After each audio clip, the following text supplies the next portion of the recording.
stick him up. Nah, just kidding. But you have seen this meme before, right?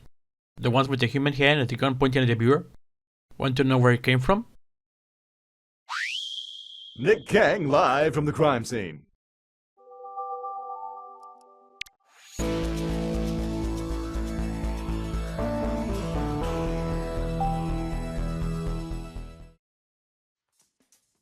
True Crime, Streets of LA. Yeah, Eleanor was the first open world game where you press a cop. This game was developed by the studio Lots of Plots, who worked on Vigilante 8 and licensed games like Shrek 2 and Kung Fu Panda. And it was published by Activision. Yeah. You take control of a rough cop named Nick Kang, who has been assigned to investigate a series of crimes caused by a triad, a Chinese mafia group.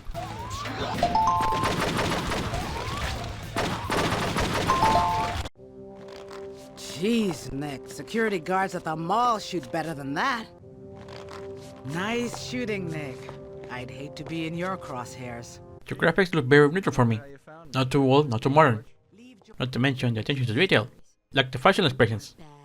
The modern games of today don't even bother with that.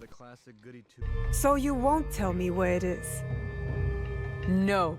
The music features hip-hop tracks from artists like Snoop Dogg and Ice-T. Obviously I can play them here because YouTube gets mad at me. While those tracks are nice to hear, some of them don't match very well in certain scenarios. The tracks all play at random when driving a car, and sometimes you get calm music during a fight or loud music during quiet missions.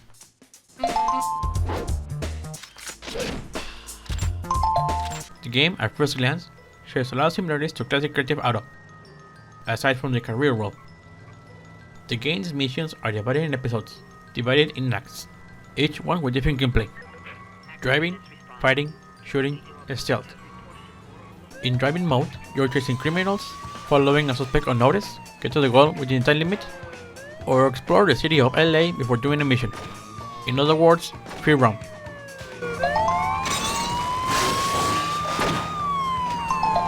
Fighting mode consists in hand-to-hand combat.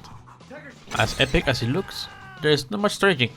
You end up guessing when to punch, kick, or block at random.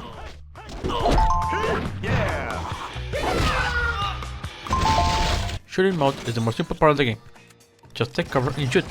Nick aims at the enemies automatically. You can even use weapons dropped by the enemies, but they have limited ammo.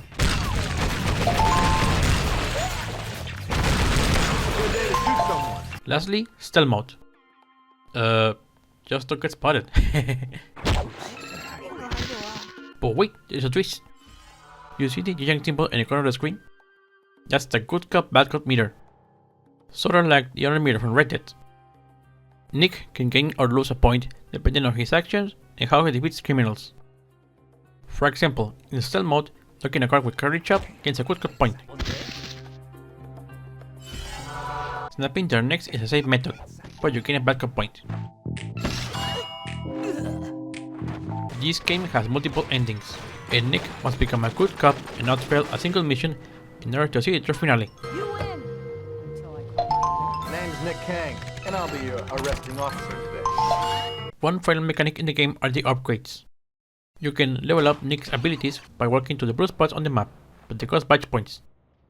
The green spots have unique free special upgrades, but they can only be accessed when you complete this episode without failing a single mission. My advice: gain a lot of good cop points, and get as many upgrades as you can, but ignore the blue spot card upgrade, it's useless.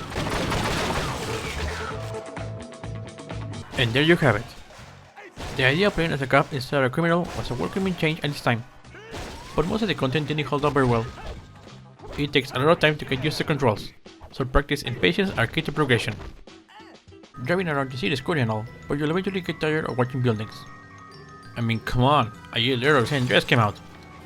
But it's still a well-respected series.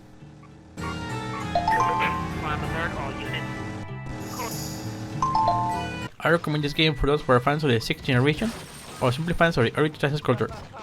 Run, boys, run! And once you beat it, you will think the same thing as everyone who played it. Episode 6 made the game really worth it.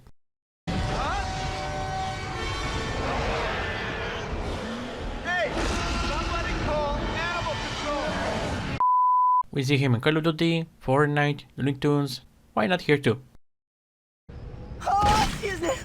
Oh, Don't hate me, I gotta nigga. go. Hate the fact that your ass got caught. What you wanna mess with a nigga like me for?